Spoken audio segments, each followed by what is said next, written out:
নাহমাদুহু ওয়া নুসাল্লি আলা রাসূলিহিল কারীম, আম্মা বা'দ। প্রিয় দর্শক, আজকে আমরা তৃতীয় পর্ব। আপনারা দেখছেন নুরানি পদ্ধতিতে 27 দিনে কোরআন আপনি পড়তে পারবেন ইনশাআল্লাহ। আপনি নিজে জানুন, অপরকে জানান, শেয়ার করে সকলকে জানিয়ে দিন। আমাদের এই চ্যানেল থেকে এবং ফেসবুক ইসলামের আলো নুরুল্লাহ ফেসবুকে দেখতে পারবেন ইনশাআল্লাহ, আপনি শিখে নেবেন ইনশাআল্লাহ। প্রিয় দর্শক, তাহলে আজকে আমরা তৃতীয় পর্ব, যেই হরফগুলো আপনাকে দেখাবো, আমরা স্ক্রিনশট দিয়ে দেব, এখান থেকে সুন্দর করে আপনি শিখে নেবেন।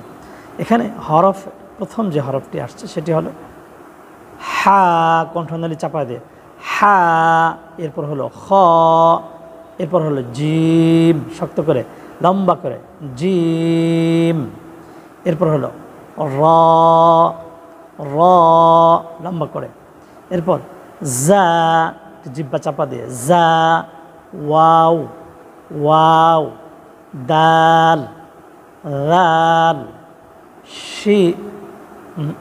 সিন, লম্বা করে আওয়াজ হবে সিন, শিন, صاد ضاد নুন, কফ, লাম।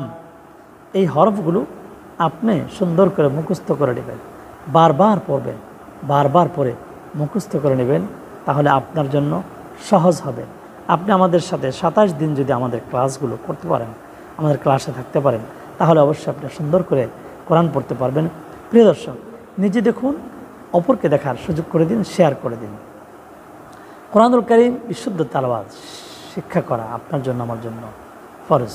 কারণ কোরআন আপনি না পারলে আপনার নামাজ বিশুদ্ধ তেলাওয়াত কীভাবে করবেন? আর আপনি যদি কোরআন পড়তে পারেন, আপনার মনের যন্ত্রণা, দুঃখ, কষ্ট কোরআন তেলাওয়াত করলে আল্লাহ রাব্বুল আলামিন আপনার অন্তরকে শান্তি দিয়ে ভরে দেবেন, সুবহানাল্লাহ। তাই আমরা বেশি বেশি কোরআন শেখার চেষ্টা করব। যারা পারি তারা প্রতিদিন কমপক্ষে 1 পৃষ্ঠা করে তেলাওয়াত করব, না হলে আপনি কমপক্ষে 10টি আয়াত তেলাওয়াত করবেন। প্রিয় দর্শক, আল্লাহ তাআলা আপনাকে আমাকে কোরআনুল কারীম বিশুদ্ধভাবে তেলাওয়াত করা এবং নিজে শেখা, অপরকে শেখাবার তৌফিক দান করুন। আমিন। ওয়া মা তৌফিক ইল্লা বিল্লাহ। আসসালামু আলাইকুম ওয়া রাহমাতুল্লাহি ওয়া বারাকাতুহু।